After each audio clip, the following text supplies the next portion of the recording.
Friday night, West Lafayette.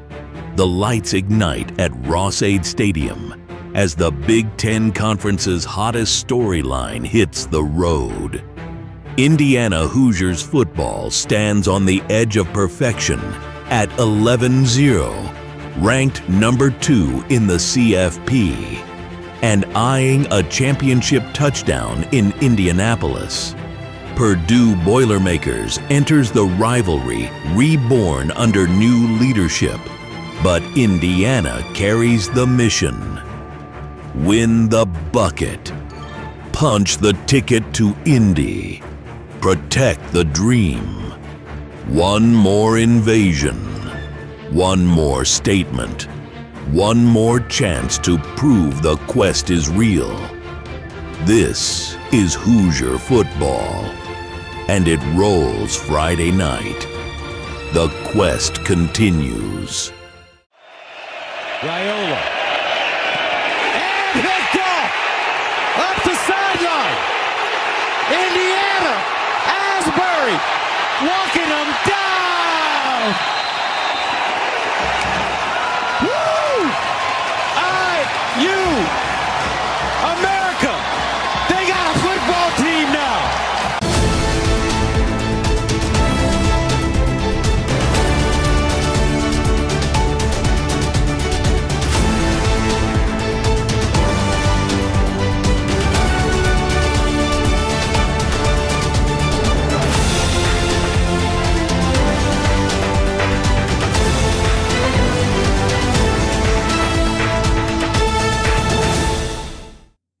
Good evening and welcome to another edition of the Hoosier Football Tailgate here on thehoosier.com.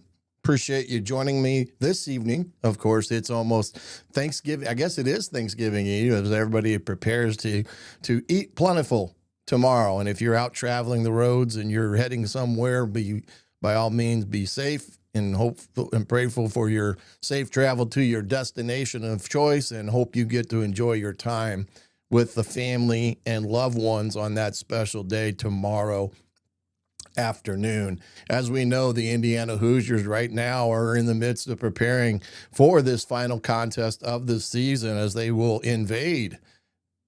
That's right, invade West Lafayette Friday evening at 7:30 kickoff to take on the Purdue Boilermakers. Indiana right now the number 2 ranked team in the college football playoff, as well as reaching for perfection this year in trying to finish at 12-0. Hello again, everybody. I'm the coach, Shannon Griffith, and welcome to those that are joining us on whatever platform you're choosing to join. If you're here with us in the live environment, by all means, please put your questions, comments, or just a hello in the chat box. We love to hear from you here as well.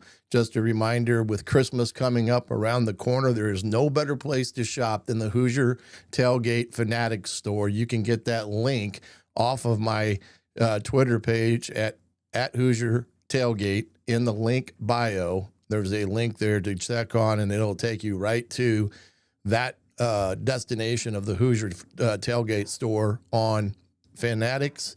And if you choose to get something for your loved one or one of you, or yourself, we greatly appreciate that as well. Also, there are other items there for purchase with different affiliates. Got some StubHub situations there that may be useful in terms for the Big Ten Championship and what may be available there for that, as well as other ticket needs. So that all can be found there. But this is the big test coming up on Friday. Indiana heading to West Lafayette to take on Purdue and a chance to remain perfect on the year. It's going to take a great effort for this to occur and happen at Purdue. And the weather as of right now, it looks to be windy and cold on that particular day. 30 is only the highs, the lows into the mid-teens. So with that being a night contest, you can bet it will be a little chilly. Maybe not as chilly as last year in that snow that was coming down there at Memorial Stadium in Bloomington, but pretty close to that there in West Lafayette at Ross-Ade Stadium. I remember Ross-Ade's got a complete makeover. It's kind of different since the last time Indiana was in West Lafayette, so it'll be nice to see their new digs, as they are, I heard, very, very nice. And it's going to be one of those things that there are a lot of things this Indiana ball club is playing for outside of the bucket. First time in history when you look at it from the perspective of what else is Indiana playing for. In the past years, it was normally, can they get to 6 wins? Maybe this was this game that was going to have to be won to get to bowl eligibility and things of that magnitude, or it was the game to recapture the Old Oaken Bucket. Well, that's not the case anymore with Curt Cignetti and his Indiana Hoosiers. This Friday night, 7:30, like I stated earlier, a win puts you in the Big Ten championship. It also helps potentially secure the number 2 ranking in the college football playoffs a week prior to the final ranking that would come out, and that would almost ensure Indiana getting a first-round bye, and we'll take a look at that here shortly when it comes to the setup with the college football playoffs in that respect. Also, we talked about just that right there, the punch in the ticket, getting to the college football playoffs. All these things are vitally important. A win is going to put the explanation point on the season. Anything less than that Friday can start some things that Indiana just doesn't want to get into when it comes to who maybe plays in the championship game. How do they fall in the college football playoffs poll? These are all things that Indiana can avoid by just going in and playing their game and not giving Purdue any hope in a ball game that Indiana is a prime favorite of about 28.5 points. So, in that respects. And so that's going to be the biggest thing there with it. Hey, Justin, good evening, my man. Happy Thanksgiving to you. Mission, that's right, 28 points. And that's the whole thing is Indiana, while they are a 28-point favorite, they haven't covered that in the last game or so. So there's been some lackluster performance when it comes to the scoreboard, but they've won, and that's the most important thing for them is to win in that respect. Let's see here. The other thing to keep in mind is there is a lot of different scenarios, especially in this college football playoff poll landscape this year, especially when it comes to 1 loss, but mostly 2 loss teams. There is a plethora of 2 loss teams, Notre Dame being one of them. And while Notre Dame lost their first 2 games of the season, they've kind of marched on a big-time winning streak. I guess one could question that winning streak against lesser opponents, but the bottom line is still the bottom line. They played and win. And what they did to Syracuse on Saturday was just breathtaking. I mean, they scored 21 points prior to the Notre Dame offense even touching the field. And you got a running back like Jeremiah Love. It's pretty impressive what Notre Dame has done. You got Miami in that scenario, whose 2 losses came against weaker opponents, but there is still a clamoring to go to the head-to-head when it comes to those 2 teams, which would give it to Notre Dame. I mean, it would give that edge to Miami. It's one of those things that this year in the college football playoffs, there's a lot of things that can happen this last week of the season in terms of how that deck gets shuffled prior to the college football playoffs starting here in the next couple of weeks. But this rivalry weekend, there will be a lot to say. You got Alabama and Auburn. You got Vandy and Tennessee. You know, you can just go right down the list of, schools. Georgia plays Georgia Tech. A year ago, that was a 5-overtime ball game in that respect. You've got Texas A&M and Texas back to a rivalry game that has not been played for a long time. So these are the games that are going to take place here over the next couple days that will have a lot to say about the college football landscape in that respect. So it's going to be a fun weekend upon college football fans because you got rivalry week. And then, of course, when it's all settled and done and the dust settles, you're going to have an idea of who are the top 12 teams that will play in the college football playoffs for this year. And then the last thing here, Hoosier health update. Of course, we do know that Surratt and Kamara are going to play on Friday night. I said on the Monday night show that I do believe Surratt will be on what you call a pitch count or play count because he's trying to get himself back into game shape. So I do look for them to ease him into the ball game in terms of number of plays that he will take on Friday night. Kamara has just kind of been one of those things. It's a nagging thing that he's had. He's had it for, I think, his entire career. So it was more of about a rest issue, but he's back full time. Do not know about Evans as it pertains to the offensive line and how that is going to look up like on Friday night.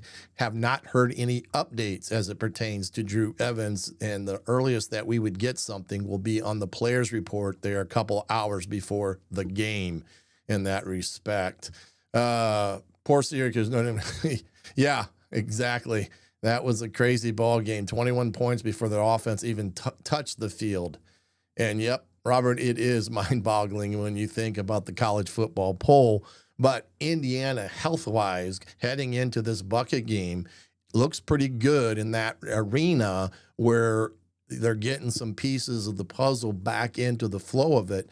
But admirably, guys like Charlie Becker, who's had a tremendous 2 to 3 week run here, and what he's been able to do has been a big, big, big bright spot for the Indiana offense, and that just makes them that much more threatening in that respects, in that regard. Hamstring in cold weather. Yeah, well, it's not good because it's hard to keep loose, and that's going to be the biggest thing there with Surratt, is going to be how they keep him in sync. He'd probably be on the bike quite a bit to try to keep the blood flowing through there. But I will bet to say that his issues with the hamstring are behind him. I do believe he's probably 2 weeks out from, having any of those issues, but I still think he'll be on a pitch count when it comes to all that. When you look at this road playoff game, it's going to be, this bucket game on Saturday, Indiana trying to retain it on top of trying to do the things we had mentioned before. And you got a team that last year, Indiana just took behind the woodshed and beat 66-0 in a very cold, snowy night where Purdue just flat out quit, to be quite honest with you. I don't think that will be the case come Friday. Barry Odom and his Boilermakers, while their season has not gone as they anticipated, you have to understand and look at them as a whole picture, not by wins and losses, by what has been installed in West Lafayette with Barry Odom as the head coach. This Boiler team playing much better. Their defense pretty decent. Offensively, it's been a problem. That's where their struggles have been when it comes to those type of things. So anyway, that's going to be a key component, and we'll talk a little bit about that there. Let's see here. Football fan, go Bucks. All right. I appreciate you being here, and we enjoy having other fans of other Big Ten teams coming into the tailgate. We are open society here at the tailgate. That is the one thing about this game, 66-0 last year. You can bet Coach Odom has been playing that over and over again in the minds of these kids. The fact that Indiana's number 2 in the country, the fact that there's been historical upsets in Ross-Ade Stadium, especially when Ohio State has come to town, and back in the Drew Brees era, and maybe another one in there as well, where Ohio State went in there undefeated and come out with a loss. So to think that this game is nothing else other than a tooth and nail ball game, I just don't see it being that way like it was last year. I do think this is a game that will have some competitive juice in it in that respect on everything. When you look at this too, the Big Ten schedule coming up this week, and get to that here in a second. 2 games on Friday. Noon game is between Iowa, 6-5, and Nebraska, Nebraska's this interesting situation going on out at Nebraska. Number one, Dylan Raiola's brother decommitted. He's another quarterback, decommitted from the Huskers last week.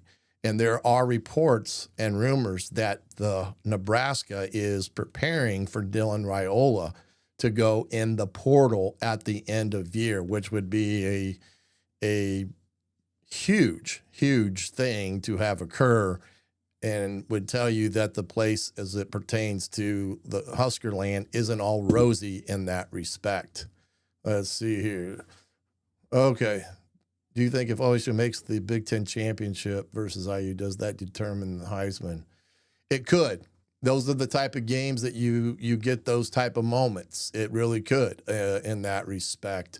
I got to see, and I'm not quite sure, though, when the Heisman trophy is done, because I got a sneaking suspicion that may be prior to the Big Ten championship game, but I'll have to double check on that, football fans. But if, let's just say, there hasn't been a determination, it's more than likely that could have an impact on on the voters when it comes down to the two tops with Mendoza and Sayin. But we'll see in that respect, and I'll do a quick check to see when the Heisman Trophy is actually awarded this year. It's usually the first Saturday in December. Yeah, I think that's what I thought. It's like we'll double check on that. But anyway, so it may not be something that is decided in the Big Ten championship game. But when you look at the schedule, Iowa 6.5-point favorite over Nebraska, and Indiana right now 28.5 points over Purdue. Now that game, 7:30 kickoff on NBC and Peacock. CBS has the earlier one. Then looking to Saturday, the Bucks 9.5-point favorites over Michigan.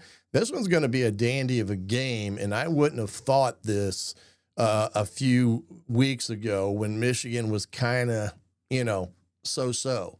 But they've really ramped up their running game. They're in conference. They're number one rush team in the conference right now, just conference alone, with over 200 and some yards rushing a game.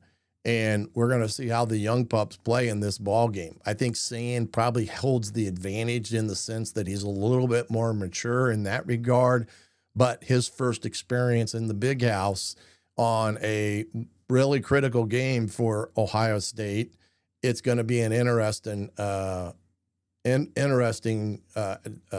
dynamic come Saturday there at noon with Michigan and Ohio State. That should be a dandy of a ball game. Oregon's at Washington at 3:30. Washington coming off the win against Purdue, where they controlled it pretty much from about the second quarter on. And their defense is pretty good there at Washington. Oregon with the big win over USC. That has propelled them in the national picture, giving them a signature win. And I would say this game at Washington, only 6.5-point favorite. This could be a dandy of a game as well. And that one, I do think there's going to be some interesting dynamics involved in that one. Wisconsin at Minnesota, 1.5-point favorite. Now, I know that there is an upper, Midwest snowstorm and blizzard going on right now.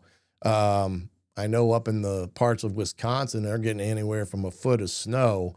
I'm not sure what it is like in Minneapolis, but that has probably won't impact it. But the games in Michigan may have some impact from the snow that is creeping into the state right now as we speak. I believe it's supposed to hit in the Indiana regions come Saturday, where Indiana, South Bend's forecast to get like 4 to 6 inches of snow. And where I'm currently at, we're forecast to get somewhere between 3 and 5 or something like that. But that's not supposed to start till Saturday. So we'll see if these have any impacts, especially like you got Penn State and Rutgers. Penn State, of course, they've won a couple ball games, a lot of confidence going in that group.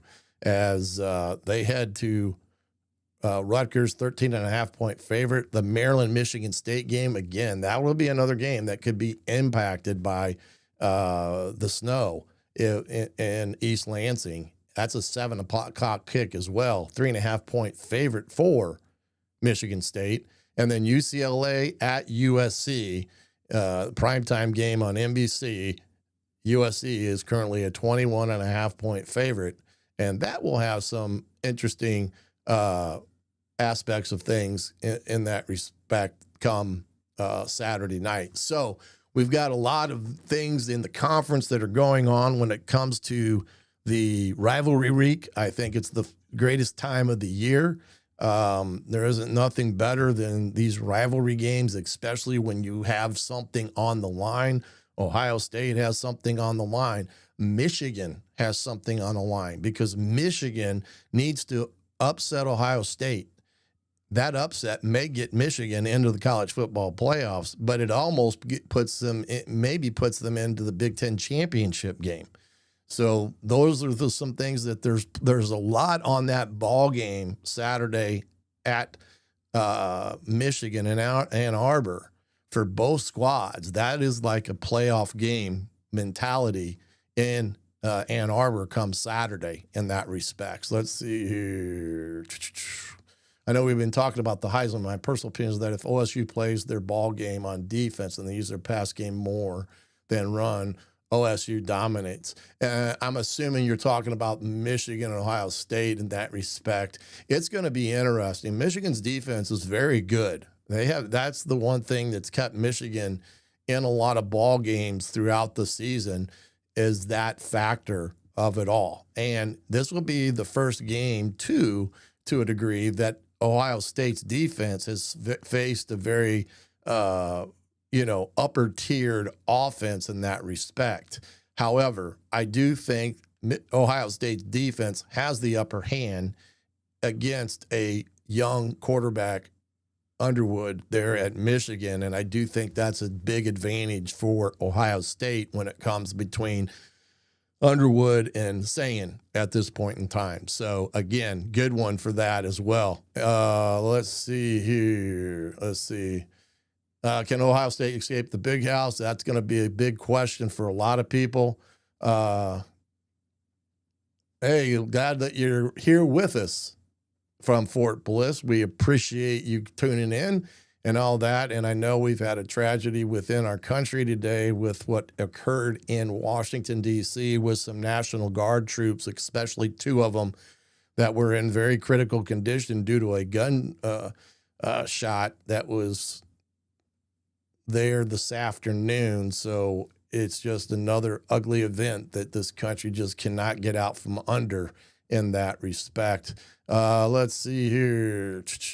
Mission says snow is expected in Anna. Yeah, it's going to be a dandy of a ball game in that respects because of what that is going to be a key component in that game. And like I said, with Indiana, it's going to be a key component in the sense that Indiana and Purdue are going to play nighttime. And again, the temperature, the wind can all have an impact on a ball game from many different sides of the coin. And that's what makes it unique playing in the Midwest in the month of November, almost December, than any other place in the country. So all these SEC fans that talk about this or that come up to the Midwest in December, or and play in a cold weather environment, a la Ohio State last year when they throttled Tennessee. It's a whole different ball game when you're outside and all this for that aspects. Look at it from that standpoint. Looking at the college football playoff picture, this is kind of the thing that moved my head out of the way here. Coming off of the last night's release and such, as you can see right now, Tulane is the group of 5 team that would be in if all things hold serve for them, and they capture their championship game. Tulane would get it in, but there are some on the outside, such as James Madison, that could potentially get the bid for the group of 5 team. Then you look down there, they would line up against Texas Tech. Notre Dame and Oklahoma, that would be a dandy, 9 versus 8. Miami and Oregon would be another one. And then, of course, Alabama and Ole Miss. Who knows what Lane Kiffin's going to do? You know, there's supposedly the offers on the table to go to LSU. And, there's going to be an interesting dynamic this weekend with them playing in the Egg Bowl against Mississippi State. A lot of distractions around Ole Miss, and that's another game that has a lot riding on it, just like Alabama's game has a lot riding on it. Those are 2 lost teams, as is Miami and Notre Dame and Oklahoma, I believe. So these are games this weekend that can still have an impact on this picture heading into next week. Then, of course, the 4 teams with the bye: Georgia, Ohio State, Texas A&M, and Indiana. I like, when you look at that setup as it pertains to who the top 4 teams would potentially play if this is how we would start the college football playoffs. Georgia has a nice setup there because they're going to take on the winner of Tulane, Texas Tech. Ohio State, that would be a dandy potential of a game. Either one of those 2, Notre Dame or Oklahoma, that's no walk in the park. And these games, remember, would all be on at a bowl site. Then you have the winner of Miami and Oregon playing Texas A&M. And then, of course, the winner of Alabama and Ole Miss, Indiana, would play. Now, Indiana could be a 3 seed as much as anything, or a 1 seed, depending what may happen, not just this Saturday, but potentially in the Big Ten championship game. So there's a lot of fluid aspects to that when you think about the potential rankings that would come out in that final ranking after all the championship games are all played in that respect. So a pretty good look there of the playoffs as of right now. And there are some teams on the outside looking in, Michigan being one of them, that could do themselves a huge favor by this weekend if they were able to upset Ohio State. That would be a monumental win for them, catapulting them into the championship college football playoffs, you got to think, as well. So a lot of things going on there as it pertains to the college playoff landscape. Again, if you want a description of the tiebreakers, you can go to the big10.org. I think that's .org, and there is a breakdown of the different scenarios that could play out this weekend as it pertains who will play in the Big Ten championship game come next Saturday. So we kind of talked about this on Monday. Not going to spend a lot of time on it because, again, there's just so many different scenarios there, and who plays, who doesn't play, and things of that magnitude. It's one of those things that it's pretty interesting aspect of things when it comes to that. Kind of think if you look at the past games, OSU tries to dominate the line of scrimmage. They almost always fail because how good the U of M O-line has been over the past few years. Yeah, Michigan, again, Ohio State and Michigan, tradition-rich programs that have been tradition-rich for a number of years. And there's going to be a lot of talent on that field come Saturday. And to say that one side is going to dominate versus the other, that's kind of hard to say because in some respects, like you said, Michigan's O-line has been a ton better in the last 3 to 4 years than what Ohio State faced back 5 or 6 years ago. But again, Matt Patricia in town, new defensive philosophy, Caleb Downs playing lights out. That all is a huge favor for Ohio State on Saturday. If Michigan can run the ball and have effectiveness, kind of like they did last year, and put Ohio State's offense in conflict, they will have a good chance to beating them. Those are the things that they're going to have to do on top of getting takeaways. That's a tall task against an excellent team as Ohio State is. So those are some of the things that Michigan's going to have to do to get above that in that respects. And it shows reminds of that. Good saying there, my man. And Michigan, I think Michigan's only path to the playoffs is by Ohio State, both Ohio State and well, we'll see. I mean, there's a lot of things that can happen in that equation when it comes to that aspect of things of when dummy in that. Hey, we're going to take a quick break, so don't go away. We come right back. We're going to jump into some statistical analysis of this Purdue Indiana matchup. Again, appreciate you being here. We're going to be right back right after these messages right here on the Hoosier Tailgate on thehoosier.com. Huddle up, football fans. Tailgate season is here, and nobody gets. You ready for game day like Academy Sports and Outdoors? Swing by your local Academy store or shop online at academy.com to find everything you need, from grills to jerseys and more. Be a watch party legend with gear from top brands like Nike and Under Armour, all at unbeatable prices every day. With 8 Academy stores across Indiana, including our Bloomington location, fun can't lose, and neither can you. Gear up today at Academy Sports and Outdoors. If you haven't signed up for BetMGM yet, use bonus code ON3, and you will get up to a $1,500 first bet offer on your first wager with BetMGM. Here's how it works. 1.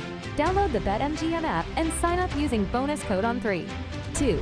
Deposit at least $10 and place your first wager on any game. 3. You will receive up to $1,500 in bonus bets if your bet loses. Just make sure you use bonus code ON3 when you sign up. Make this college football season 1 for the history books. Make it legendary. Don't forget, if you haven't signed up for BetMGM yet, use bonus code ON3 and get your $1,500 first bet offer today. See BetMGM.com for terms. 21 plus only. U.S. promotional offers not available in New York, Nevada, Ontario. Welcome back to the Hoosier Tailgate here on thehoosier.com. Indiana, Purdue battling Friday night for the Old Oaken Bucket. Indiana, remember last year's game, came back and won it 66-0, affirming their first round appearance in the college football playoffs a year ago against Notre Dame. And this year, Indiana looks to A, remain unbeaten, B, capture the Old Oaken Bucket and bring it back to Indiana, and C, punch their ticket to the Big Ten championship as well as the college football playoffs. We've talked about the college football playoff and kind of the scenarios of it. Again, a lot of fluidity amongst that group of 12. A lot of things are going to happen, can happen, probably will happen this weekend in that respects, and that's why Indiana has got to have their full attention, has Purdue full attention in this ball game come Friday night, and what Purdue brings to the table offensively and defensively for Coach Barry Odom. One thing is for sure, a Barry Odom coach football team is going to be tough-nosed and they're going to come at you.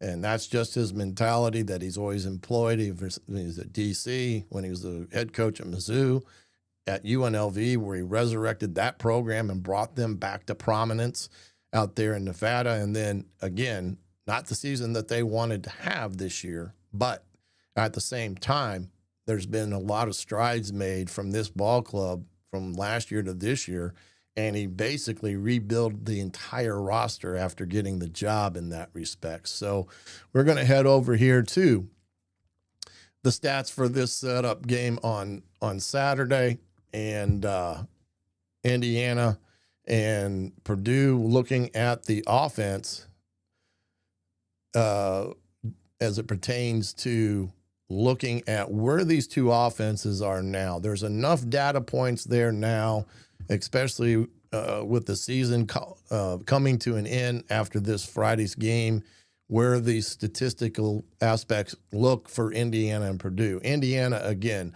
they hold about a 23-point advantage in points scored a game. Rushing yardage, Indiana still has over 218 yards on the year to Purdue's only 133. Passing offense, Indiana right in there about 260 a game, as well as Purdue in there at 215. And then the total offense, Indiana still right there at 478, Purdue at 348, Indiana at one time, back around week 6 or 7, if my memory serves me correct, they were averaging 500 a game in that respect to their overall offensive production.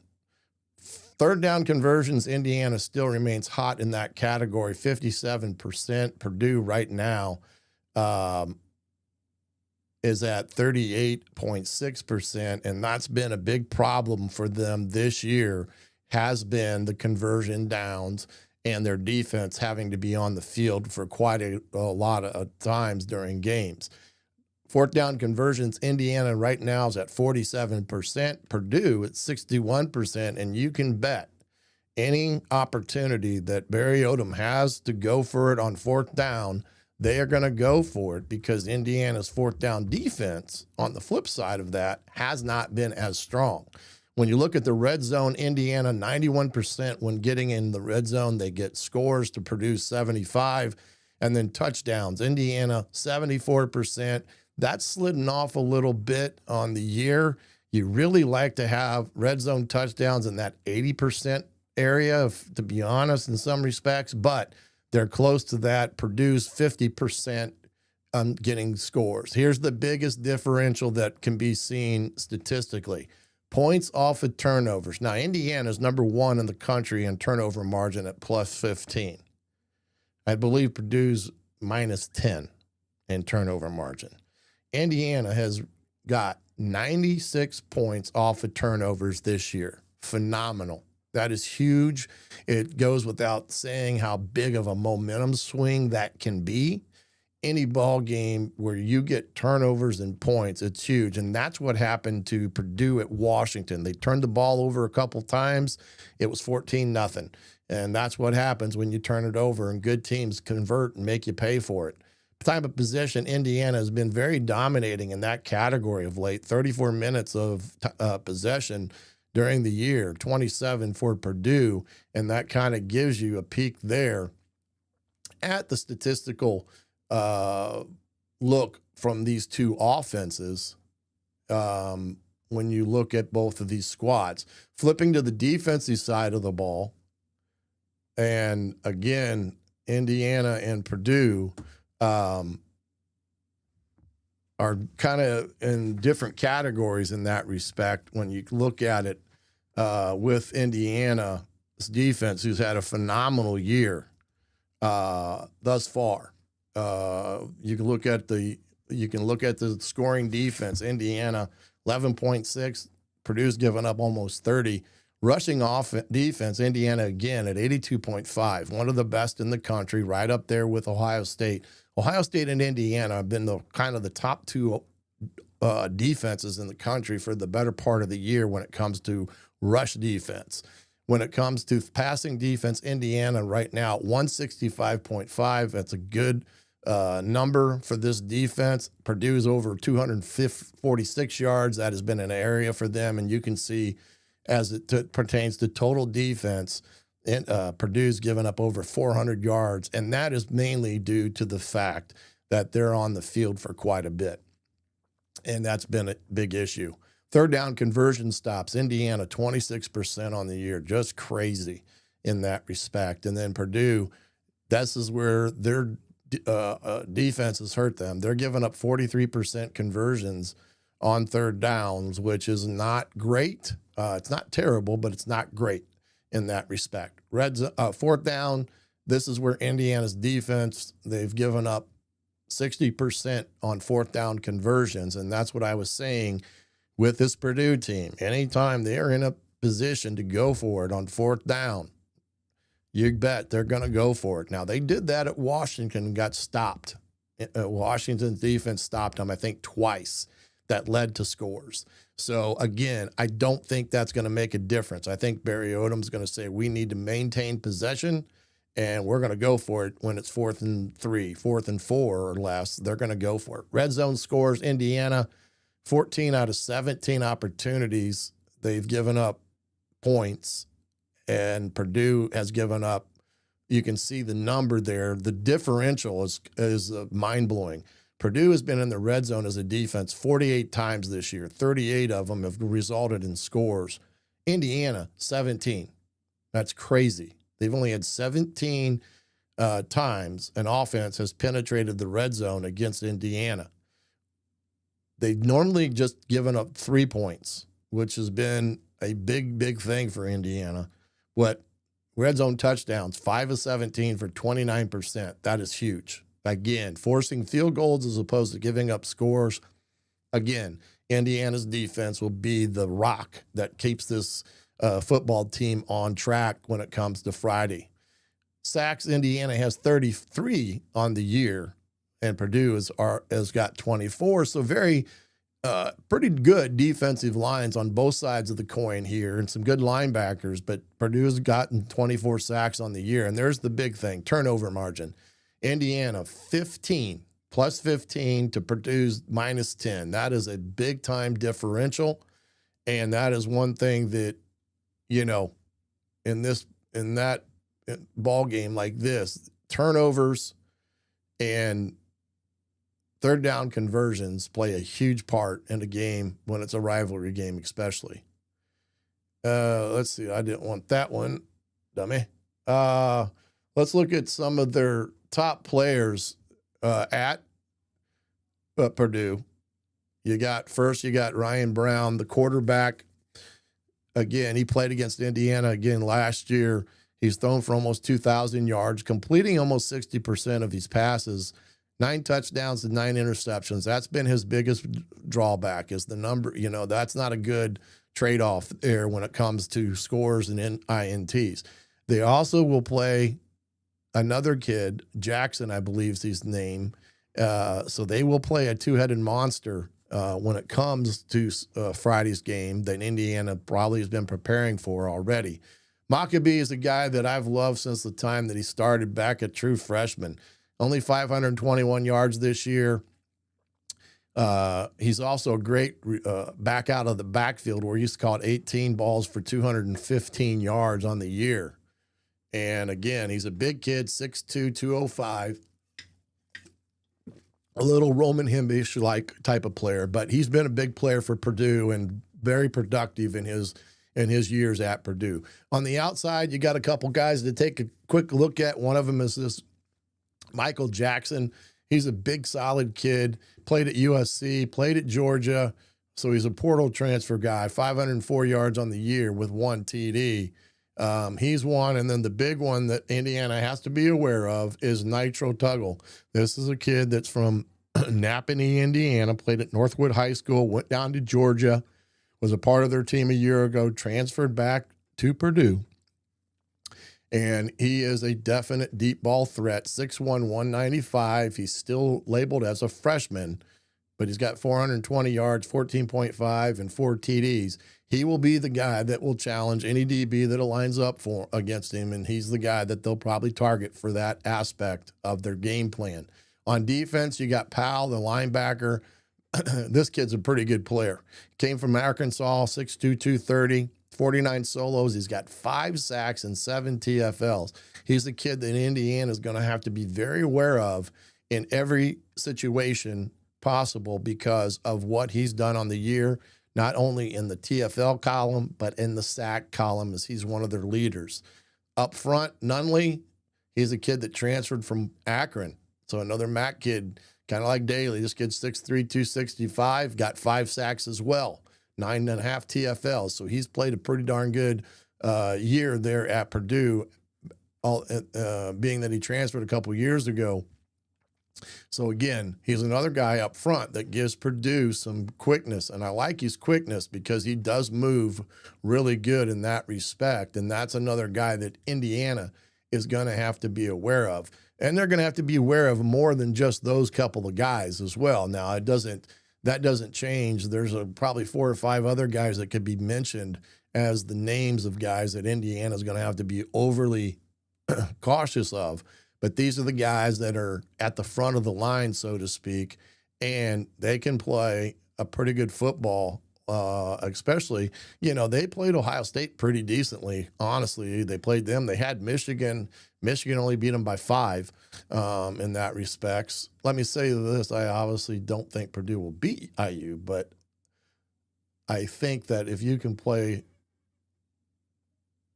ball, it can be close. Well, yeah, I mean, again, you throw out the records when it comes to rivalries. It doesn't matter. Indiana, Purdue, doesn't matter.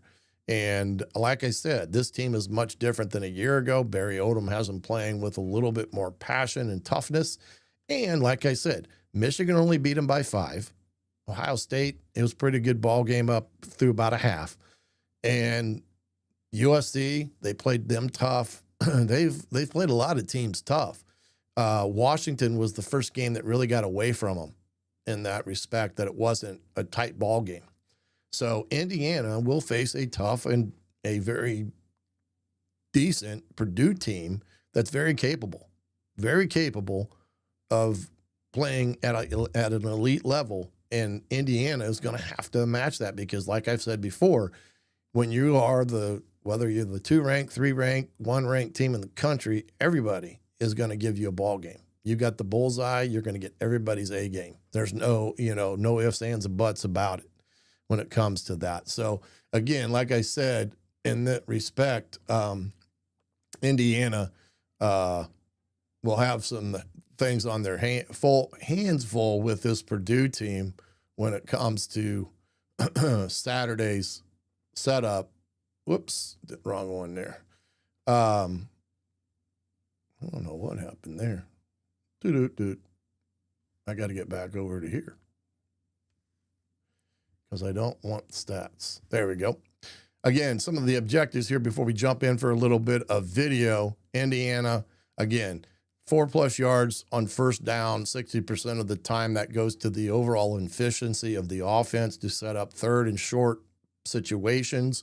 Again, got to have a credible run threat against this Purdue team. Got to have that 150+ more yards Friday night. They got to get Hemby and Black the touches, the targets, and also get those guys out of the backfield as well and make them threats as receivers.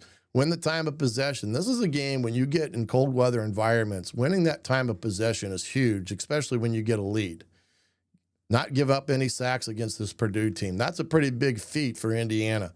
But again, they got to protect Fernando. They give him the protection. He's going to find somebody. 3 explosive plays in the passing game and 260+ yards passing. Again, Surratt coming back adds an element that Indiana hasn't had for 3 weeks, although Charlie Becker has kind of stepped into that position and done it remarkably well. But again, you're still talking about a kid that's been there, done that.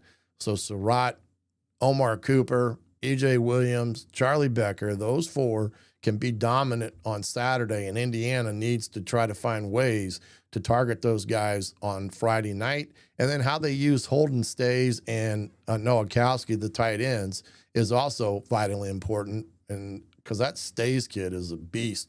He's a heck of an athlete. And then the red zone, try to get 4 touchdowns on 4 straight trips with an 80% TD rate. That would be a huge success for game objectives. When you look at the defense, again, hold Purdue to under 90 yards rushing, win the money down. That's third down scenarios. Get two or more takeaways. Tackle with authority. They got to tackle and wrap up Maccabee. He is a hard runner. He does not go down easily. They've got to do things in that respect. So that's going to be huge for them in that category.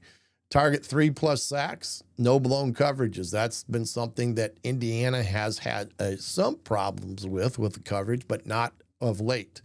And then limit them to 10 or fewer points. And then special teams, I look for them, again, own the field position battle. Force Purdue to start the majority of the game inside their 28-yard line.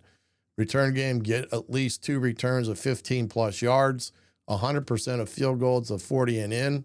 Game changers, punt block, return a TD. Those are the things that can make a huge difference in this ball game, or get a takeaway in a special teams, which Indiana can and has done throughout the season. But again, this is a situation where Indiana has to have these objectives in front of them on Friday because that's what it's going to take to win. You're going to have a game where, again, they could be Purdue is like 93rd in offense, 100 and something in defense when you talk about actual rankings. And I get that, and that tells a story. But, again, throw it out the window when it comes to rivalry games because it doesn't matter. Those things do not matter. Indiana, and I've said this before, the best recipe to beat a Purdue team that's had a season of tough losses this year is not to give them any hope. If you don't give them any hope, then that tent will start folding as you go along. But if you give them any ounce of hope or blood in the water, per se, they'll be like sharks, and it'll be a tooth and dog nail fight to the end. And that's what you can't have, is giving them any hope. As you saw when Indiana played Penn State, when they had them down 20-7, third quarter, they giving them hope. And next thing you know, Indiana was down. And that's what you can't have. You cannot let a team back in a ball game when you got them down. And that takes a complementary football game, offense and defense working in unison to keep that in that respect. Okay, let's head over here into the video aspect of things and get a few of this. Let's see here. I got to get there first. There we go. And look at some of these, some of the Purdue stuff and from earlier in the year, and I'll go through quickly, not too quick, but again, this was against USC. This was a while ago. As you can see, they're predominantly a 3-4 defense in their scheme, 3-4, 3-5 in that respect. They'll throw the odd fronts, the even fronts, and this is on a 3rd and long, and you can see they've been subject to giving up big plays, and here's one of them. This is a heck of throw and a catch, and next thing you know, it's down the field, and you're giving up a 3rd and 9, and you're all the way down inside your 26-yard line. Get a good look from the end zone here against this USC team. Again, their defensive line is pretty decent. Now, I like what this left guard does. Watch this. Boom. Thank you very much. Like that one.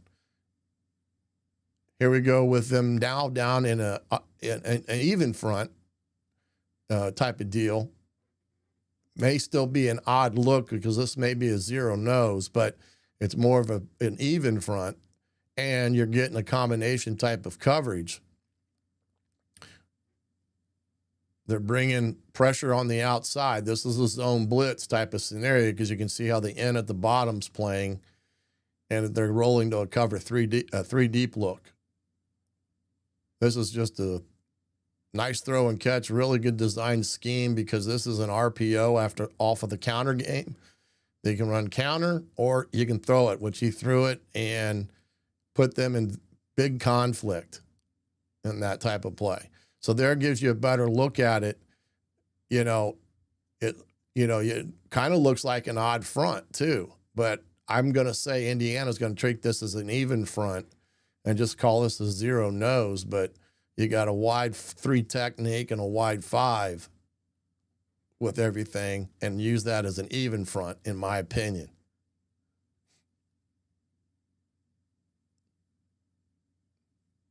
But good blocking on the perimeter there and big play for them. Kind of the red zone look here. Again, back to their odd front look, kind of trying to give a really weird coverage look to the quarterback as you're looking at the safeties and corners all about 10 yards off the ball.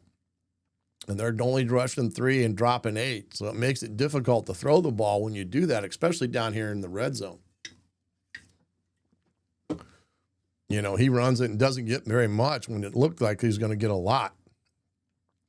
So this is where Indiana, in this situation here, and again, I'm not quite sure the down and distance because I didn't look, but here's the situation. You've got a 5-man box, okay?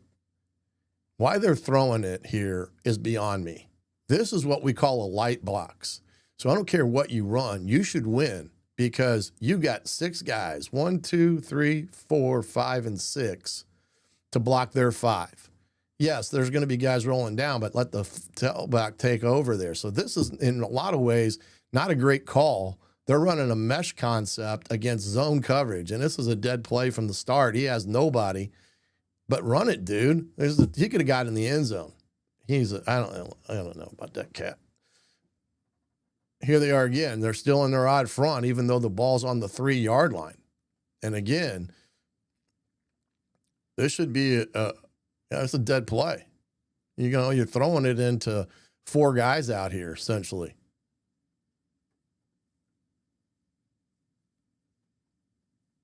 Again, a light box inside, and they're throwing it on the 3-yard line. That right there is, you can't get a better picture of run look. And I know that, this guy is going to be a factor. You could say, well, he's technically in the box, and he's technically, nah, I don't think so. I think you take your chances and jam it right up there and get yourself in the end zone. Okay, here again, situational D in this respect. Used a little motion against them. This is a good play because it shows you a good thing that USC's doing here. You can see the seams open up because they're getting Purdue to stretch with them, and they're overflowing and things like that. And again, safety misses the tackle, and it's a 7-yard play. But this works because they do a good job, a true odd man front, or even front here. Now if you got RPOs on, you got a 6-man box, you may throw it depending on the look. But now with this look here, they do such a good job of getting them to run with them, and they get the seams you need for inside zone, because look at that cut this cat makes. Boom. I mean, that's just a phenomenal cut by him. Again, another type of RPO here. Pulls it and slings it. So there are plays to be made interiorly as well as on the outside here. I'm just trying to get to some of this Michigan game, then I'll throw their offense on here real quick. They played Michigan tough. Like I said, it's a 21-16 ball game, and Underwood had some trouble, and they had some. This is a time where they're in a bear front, they're looping a backer blitz, and they're playing zone in behind it, and there's nobody open, and they get good pressure. And this is the thing that hurts them, is they give up the quarterback getting outside the blitzing linebacker. Whoops, I didn't mean to do that.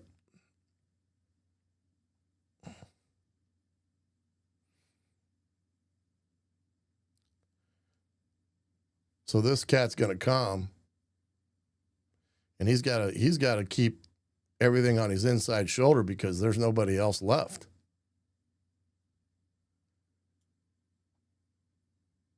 They do a twist, and 16 jumps inside of it, and he can't do that, and that's what lets Underwood get on the outside, and it's over because there's nobody else out there.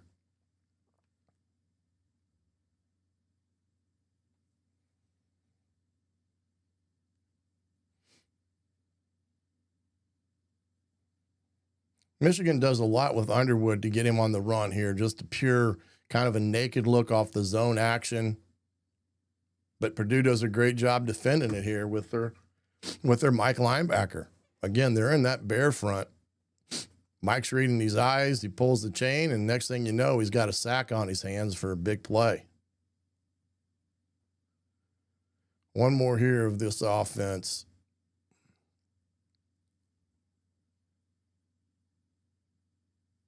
This is a creative play. I like this play because they're running like a modified version of counter. They're pulling the guard. The fullback's kind of looking like he's going to the right. He reverses course, and they're running counter back inside there, and good hard run there. So kind of a neat design, creative play there by Michigan. And this is what I mean by creativity within your running game. They're showing a look. Maybe they haven't shown it yet. It kind of gets Purdue. They're even front here.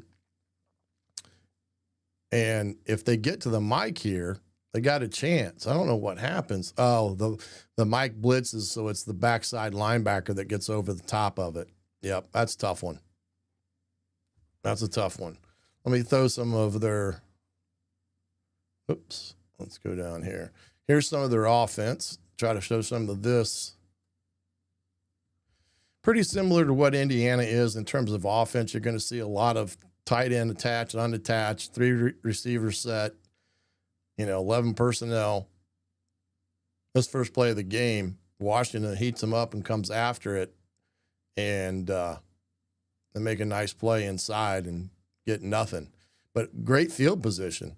And that's the one thing, too, like I said, the Purdue defense has created turnovers. They got 2 interceptions against Michigan, with Michigan inside the 20-yard line.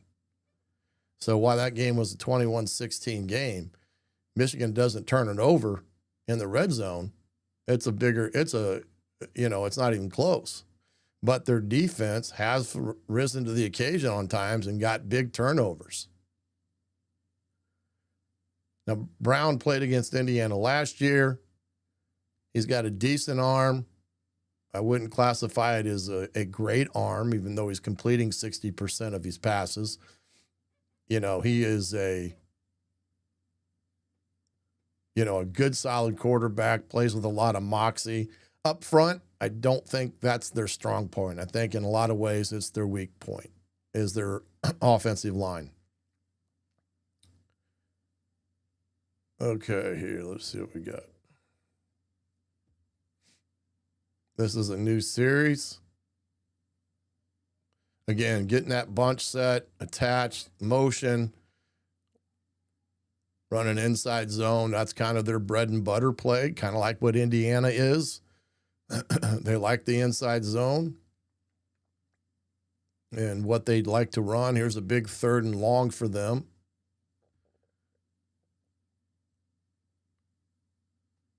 Trying to get the ball in and out of the quarterback's hands quickly, which he does. And like I said, that's how he gets a lot of his completion percentages, is they're trying to get the ball in and out of his hands quick. Again, they don't want to give up sacks or bad plays, and that's sometimes what he does. Straight quarterback draw. This is the Jackson kid, who is the gentleman that they'll play. You can see he's a little bigger, a little thicker body for them. And they utilize him in special situations like here on quarterback draw. They catch Washington and give up a pretty good play there.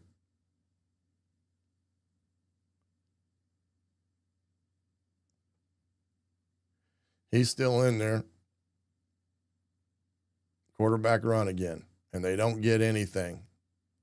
Stop them fully in that respect. So, again, you're going to see 2 guys on Friday, and the Jackson kid that's in there will be a guy that they will use in this ball game to do what he did there. So those are the type of things you can see on Friday. I think Purdue they replaced a lot, Mission. That's correct. They did replace a lot of players off of last year's team. He just kind of cleaned house, which is what he probably needed to do in that respect, and they got it done. I do think in this respect, and I try not to do too many score predictions, but I'll do one on this one if it pops up here. Maybe it won't pop up. Let's see if it does. There.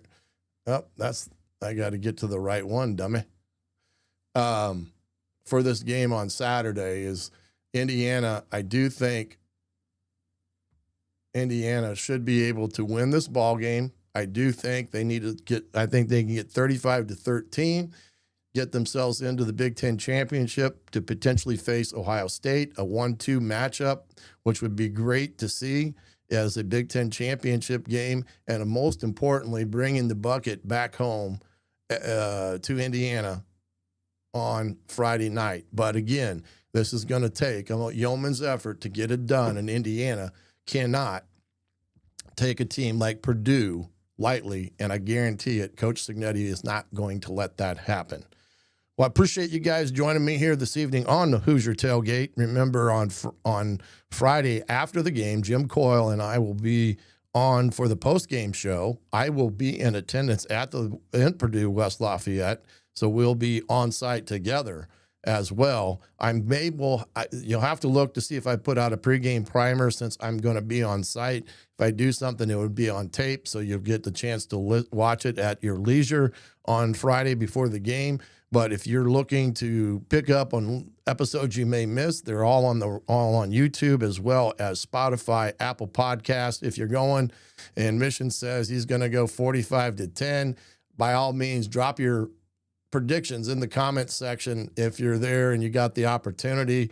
And we'll see who's closest to the bell on Friday with everything. And by the way, guys, happy Thanksgiving to you and your family and loved ones. May tomorrow be a great day of enjoying those that you love, eating great meals, and getting yourself prepared for Friday's showdown in West Lafayette. And again, like I said, post-game show with me and Jim Coyle, and we'll see whether or not we're celebrating a 12-0 season, the Bucket going back to Bloomington, and the Indiana Hoosiers punching their ticket to the Big Ten championship game. No matter what, we'll see you back here Monday night, 7:30. We'll do a recap of this game against the Boilers and hopefully set you up for that next week's potential Big Ten championship game against potentially Ohio State. We'll find out come Monday. But until that time, I'm the coach, Shannon Griffith. You've been watching the Hoosier Tailgate here on thehoosier.com. Good night, everybody.